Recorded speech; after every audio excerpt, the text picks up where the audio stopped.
जय भगवान शंकर, माँ पार्वती की नमस्कार आप सभी को। आज हम श्रावण सोमवार व्रत के प्रचलन में दो पौराणिक कथाएं सुनेंगे। श्रावण शब्द श्रवण से बना है। इसका अर्थ है सुनना, अर्थात सुनकर धर्म को समझना।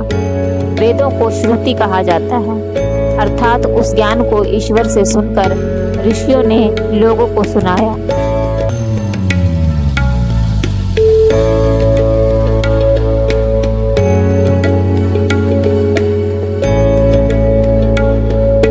पौराणिक कथा। भगवान परशुराम ने अपने आराध्य देव शिव की इसी माह सावन माह नियमित पूजन करके कांवड़ में गंगा जल भर के वे शिव मंदिर ले गए थे और उन्होंने वह जल शिवलिंग पर अर्पित किया था।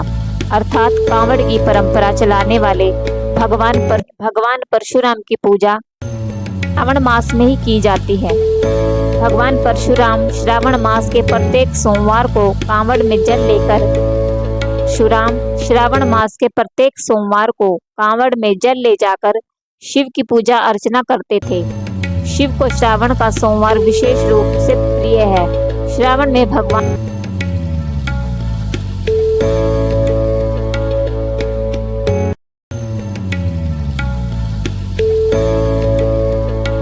व्रत और पूजन प्रारंभ हुआ है। दूसरी पौराणिक कथा।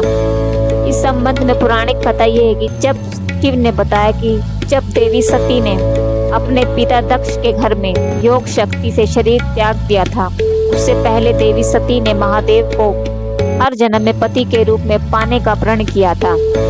अपने दूसरे देवी सती ने पार्वती के नाम से हिमाचल और रानी मैना के घर में पुत्री के रूप में जन्म लिया।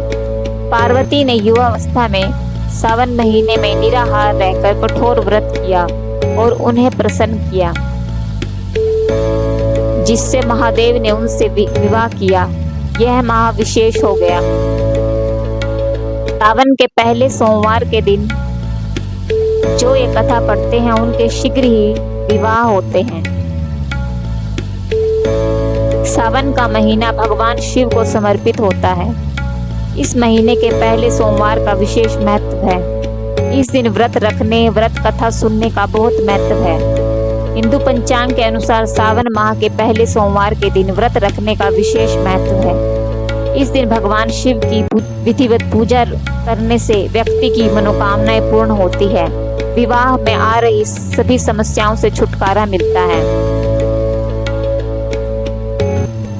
सावन अधिक खास माना जा रहा है क्योंकि सावन का महीना सोमवार के दिन से शुरू हो गया है।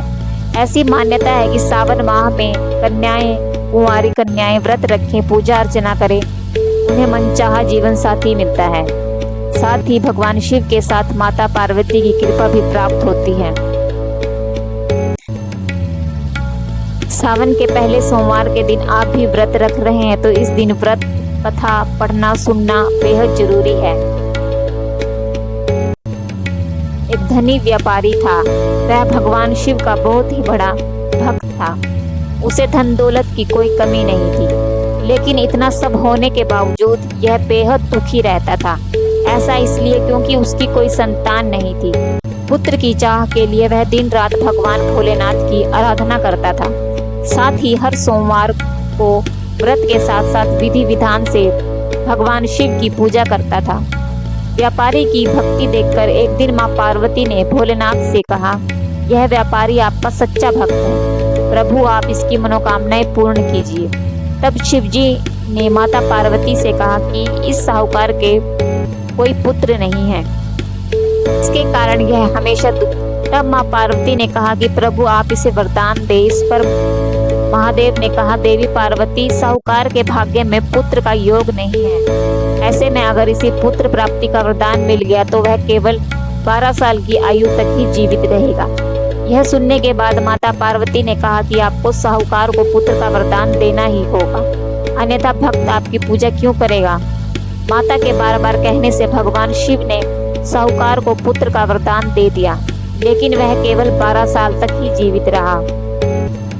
भगवान शिव के वरदान से व्यापारी खुश हुआ, लेकिन बेटे की अल्पायु को सोचकर वह काफी दुखी हो गया।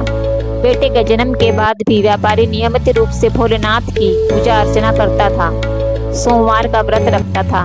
इसके बाद बेटे के 11वें वर्ष होते ही व्यापारी ने मामा के साथ काशी भेज दिया। साथ ही बेटे के मामा से कहा कि इसे काशी पढ़ने के लिए ले जाओ और रास्ते में जिस भी स्थान पर रुकना, यहाँ यज्ञ करते और ब्राह्मणों को भोजन कराते हुए आगे बढ़ना। वहीं रास्ते में एक राजकुमारी का विवाह था, जिससे उसका विवाह होना था। वह न था उसके पिता अति सुंदर साहूकार के बेटे को देखा तो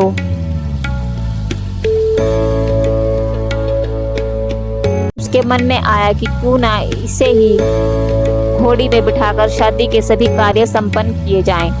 उन्होंने माता से बात की और कहा कि अतः धन देंगे। वह भी राजी हो गए और विवाह के सभी काम संपन्न किए। जाने से पहले उसने राजकुमारी की चुनरी पर लिखा कि विवाह तो मेरे साथ हुआ है, लेकिन जिस राजकुमार के साथ भेजेंगे वह एक आंख से काना है। इसके बाद वह अपने मामा के साथ काशी के लिए चला गया।